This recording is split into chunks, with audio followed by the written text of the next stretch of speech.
हर प्रयत्न के बाद सफलता शायद ही ना मिले, लेकिन हर सफलता प्रयत्न के कारण ही मिलता है। इसीलिए हम सब थक सकते हैं, लेकिन हार नहीं सकते हैं। Hey friends, welcome to my channel मेरी अभिलाषा। कैसे हैं आप लोग? उम्मीद करती हूँ बहुत ही अच्छे होंगे और अपना बहुत अच्छा वाला ध्यान भी रख रहे होंगे।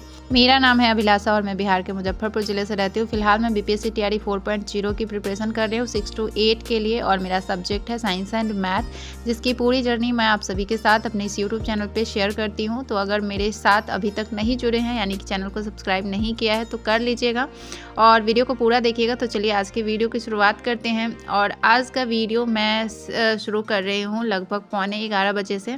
खाना जो है वो बन चुका है और अभी मैंने नहा धो लिया है। गर्मी की वजह से जब तक ना नहाओ ना बिल्कुल भी फ्रेश फील नहीं होता है, तो इसलिए सुबह सुबह सारा काम ख़त्म करने के बाद सबसे पहले नहाने का काम किया। नहाने के बाद बहुत अच्छा फील होता है और बाल वगैरह धो के नहा लीजिए तब और ज़्यादा फ्रेश लगता है। तो आज मैंने अपना बाल भी धो लिया था। और गर्मी बहुत ज़्यादा होने की वजह से ना मैं अल्टरनेट डे पर ना बाल में शैम्पू कर ही ले रही हूँ। नहीं तो पहले मैं सप्ताह में एक ही दिन करती थी, लेकिन अभी मैं कर ले रही हूँ लगभग एक दिन बीच करके। तो यहाँ पे खाना खाने के बाद ना मैं सीधे पढ़ाई करने के लिए बैठ गई हूँ। और इस वीडियो में आपको इस टाइम से लेके मेरा शाम 7 बजे तक का स्टडी रूटीन आपको दिखेगा। और इस टाइम से मतलब 11 बजे से लेके शाम 7 बजे तक मैं कितने देर पढ़ाई करती हूँ वो सब आपको इस वीडियो में देखने को मिलेगा। तो ज़्यादा बताने की ज़रूरत नहीं है, चलिए इस वीडियो की शुरुआत करते हैं। फिलहाल मैं यहाँ पे बैठी पढ़ाई करने के लिए, तो थोड़ा सा मैं वासु के साथ खेलने लगी, क्योंकि वो बोल रहा था कि मम्मा आप ऐसे कीजिए।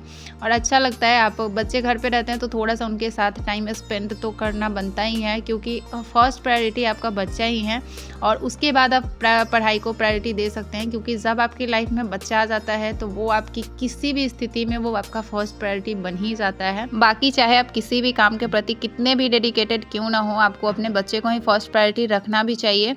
और आप अपने बाकी जो भी है करियर है, पढ़ाई है, उसको सेकंड प्रायोरिटी दीजिए और बाकी जो घर का काम है उसको आप थर्ड प्रायोरिटी दे सकते हैं। तो मेरे लाइफ में भी वैसे ही है, बच्चा ही फर्स्ट प्रायोरिटी है कहीं ना कहीं, और उसके बाद जो है वो मैं अपने पढ़ाई को टाइम देती हूँ। तो अभी क्या हो रहा है, बच्चा भी घर पे है तो थोड़ा सा पढ़ाई का टाइम जो है वो कम हो गया है और मैं मॉर्निंग में नहीं उठ के पढ़ पाती हूँ और रात में भी नहीं पढ़ पाती हूँ। अगर आपके साथ भी, क्योंकि अधिकांशतः हाउसवाइफ के साथ यही होता है कि मॉर्निंग में उठने में थोड़ी सी प्रॉब्लम होती है और रात को वो लेट नाइट तक नहीं पढ़ सकती हैं, तो इसलिए आप दोपहर में भी पढ़ाई कर सकती हैं। यहाँ पे मैं आपके साथ अपनी दोपहर की रूटीन शेयर करती हूँ कि बीच का टाइम जो होता है, यानी कि आप 10 बजे तक अपना घर का जो भी काम होता है 10 से लेके 11 के बीच में ख़त्म कर लीजिए। और उसके बाद ना आप शाम के 7 बजे तक रेस्ट ले लेके, ऐसा नहीं है कि आप लगातार नहीं पढ़ सकते हैं, इतनी देर आप बैठ भी नहीं सकते हैं, तो थोड़ा सा रेस्ट ले लेके पढ़ाई कर सकते हैं। आपको पता है, सोने और घर के काम करने के अलावे भी हमारे पास बहुत सारा टाइम रहता है। अगर हमारा मेंटल हेल्थ अच्छा हो और हमें दिन को प्रोडक्टिव बनाना आता हो तो बहुत ज़्यादा टाइम रहता है जिसको हम सही जगह यूटिलाइज़ कर सकते हैं। यानी कि अगर हम पढ़ाई कर रहे हैं तो हम उस टाइम को पढ़ाई में अच्छे से यूटिलाइज़ कर सकते हैं। लेकिन हम क्या करते हैं कि हम उस टाइम को जो है वो वेस्ट कर देते हैं, सही से यूटिलाइज़ नहीं करते हैं, इसलिए हमारे पास टाइम नहीं होता है पढ़ाई करने के लिए। और हमें लगता है कि हमारे पास समय नहीं है, हम कैसे पढ़ें, हमारे पास तो बहुत ज़्यादा घर का काम है या बहुत ज़्यादा प्रेशर है। लेकिन एक्चुअली में ऐसा होता नहीं है। हाँ, बहुत टाइम ये होता है कि ज़रूरी नहीं है कि हमारे हर डिसीज़न में हमारे घर वाले या सबसे इम्पॉर्टेंट हमारे लाइफ पार्टनर हमारे हर डिसीज़न में हमारे साथ ही हो। बहुत टाइम वो हमारे खिलाफ भी होते हैं, जो हमारा इच्छा होता है हमें कुछ करने का उसमें वो हमारे साथ नहीं होते हैं। तो ये हो जाता है कि जब आपका लाइफ पार्टनर या आप जिससे चाह रहे हो कि आप उसका सपोर्ट मिले, जब सपोर्ट नहीं मिलता है तो हमारा मोटिवेशन थोड़ा डाउन हो जाता है। लेकिन ऐसे में ना बहुत ज़रूरी है कि हम खुद की हिम्मत को ना हारने दें और ख़ुद को मजबूत बना के रखें, खुद को स्ट्रॉन्ग बना के रखें और सेल्फ मोटिवेट खुद को करते रहे कि नहीं, इस चीज़ को हमें किसी भी हाल में करना है।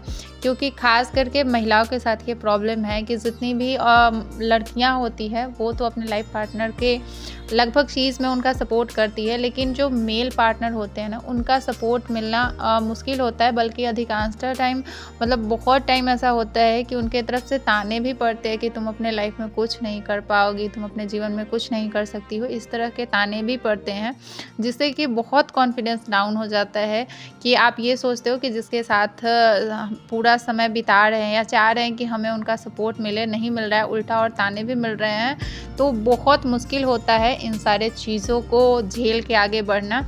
लेकिन हाँ, अगर आपने इन चीज़ों को झेल लिया और झेलते हुए आगे बढ़ गए तो आपका एक अलग ही व्यक्तित्व नज़र आएगा और आप एक अलग ही उभर के आओगे दुनिया के सामने। इसलिए अपने आप को हिम्मत कभी नहीं हारने देना चाहिए, क्योंकि आपने अगर हिम्मत बनाए रखा और बुरे वक्त में आपने दिखा दिया कि नहीं आप कितने स्ट्रांग हो, तो सच बता रहे हैं दुनिया में कोई ऐसा नहीं है जो आपको हरा सकता है। चाहे वो लाख कितनी भी कोशिश कर ले, वो आपको हरा नहीं सकता है।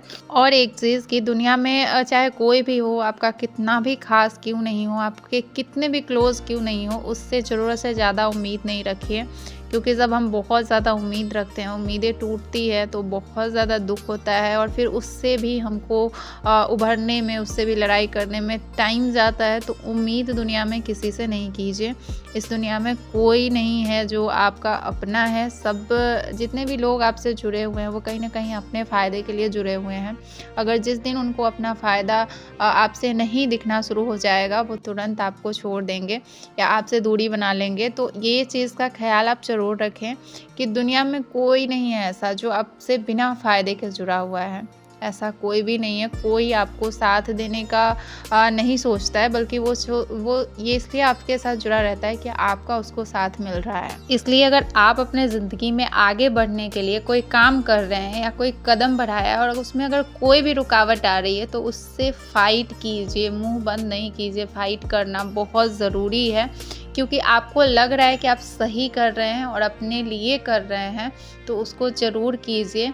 क्योंकि इस टाइम में ना आपको आपके सारे फ़र्ज़ याद दिलाने के लिए लोग आ जाएंगे कि तुम्हारा असली फ़र्ज़ क्या है। और एक्चुअली में वो आपका फ़र्ज़ नहीं समझाते हैं, वो अपना फ़र्ज़ समझा रहे होते हैं, जो कि आपके थ्रू पूरा होना चाहिए उनके जीवन में। और जब वो कहीं ना कहीं उसमें कमी आने लगती है, तब वो आपको बार बार जो है वो डिस्टर्ब करते हैं।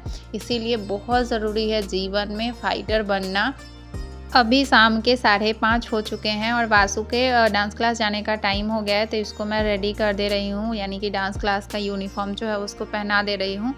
और मैंने इस वीडियो में ना 11 बजे से मैंने वीडियो स्टार्ट किया था और शाम के 7 बजे तक का इसमें सारा रूटीन दिखाया है, जिसमें कि 8 घंटे टोटल हुए हैं और मैंने रेस्ट करके पढ़ाई किया है। और आज मैंने कुछ ज़्यादा ही रेस्ट लिया। जैसे मैं पहले क्या था कि मैं बहुत देर लगातार बैठ के पढ़ाई कर लेती थी, जैसे लाइक 2.5 घंटे 3 घंटे। लेकिन अभी ना मैं 1 घंटे 1.5 घंटे सवा घंटे इतना ही देर बैठ रही हूँ, क्योंकि मेरी तबीयत जो है वो थोड़ी सी ख़राब चल रही है। जैसा कि मैंने वीडियो में आप सभी के साथ शेयर ही किया था, तो मुझे बहुत देर बैठने का मन नहीं करता है। तो मैं हर 1 घंटे 1.5 घंटे के बाद ना थोड़ी देर के लिए रेस्ट ले लेती हूँ, जैसे कि 10 मिनट 15 मिनट और कभी कभी आधा घंटे के लिए भी। और इसी बीच में ना मैं अपना वीडियो एडिटिंग वगैरह भी करती रहती हूँ जब मैं रेस्ट लेती हूँ। और हाँ, आज से मैंने सोचा है कि दिन में सोना मुझे बंद करना होगा। अगर मैं रेस्ट भी करती हूँ या सोने भी जाती हूँ तो मुझे अलार्म लगा के सोना चाहिए। तो मैंने दिन में जो मैं फर्स्ट स्लॉट में जो मैं बैठी थी पढ़ाई करने के लिए, तो उसके बाद मैंने आधे घंटे का अलार्म लगाया था और आधे घंटे का अलार्म लगा के मैं सोई हुई थी। हालांकि आधे घंटे में आप सोते नहीं हैं, क्योंकि जब आप बेड पे जाते हैं तो मुझे तो आधे घंटे नींद आने में ही लग जाता है, तो मैंने सोया नहीं। और यहाँ पे वासु जो है वो डांस क्लास से वापस आ चुका है और उसके बाद जो है यहाँ पे मेरी पढ़ाई भी लगभग कंप्लीट हो गई है। यहाँ पे मैं मैथ सॉल्व कर रही थी और यहाँ पे यहीं तक मैंने आपके साथ जो है वो रूटीन जो है शेयर किया। और आप देख सकते हैं कि टोटल मैंने 5 घंटे 18 मिनट की स्टडी जो है वो अपनी कंप्लीट की है, जबकि मैंने पूरे दिन में रेस्ट ले लेके पढ़ाई किया है, लगातार पढ़ाई नहीं किया है। फिर भी दिन में ही लगभग मैंने 5.25 घंटे की स्टडी कंप्लीट कर ली है। और अगर मैंने मॉर्निंग में या लेट नाइट तक पढ़ूँ तो इसमें और इंक्लूड हो जाएगा वो टाइम। तो हम लोग पढ़ाई कर सकते हैं अगर चाहे तो। और उसके बाद मैं यहाँ पे शाम का डिनर बनाने की तैयारी में लग गई हूँ, यानी कि मैं सब्जी काट रही हूँ। साथ में वाशु को होमवर्क करने के लिए बैठाया है, जिसमें उसका हॉलीडे होमवर्क अभी हो रहा है। वैसे तो मैं इसको करवा देती, लेकिन इसको मन था अपने टीचर के साथ करने का और इसके सर भी बोले कि मैं ही करा दूंगा, तो इसलिए ये उन्हीं के साथ जो है वो अपना हॉलीडे होमवर्क कर रहा है। और इसी में कुछ आगे जो उन्होंने दिया था कि घर से कर लेना, तो उसको मैं यहाँ पे करा रही हूँ।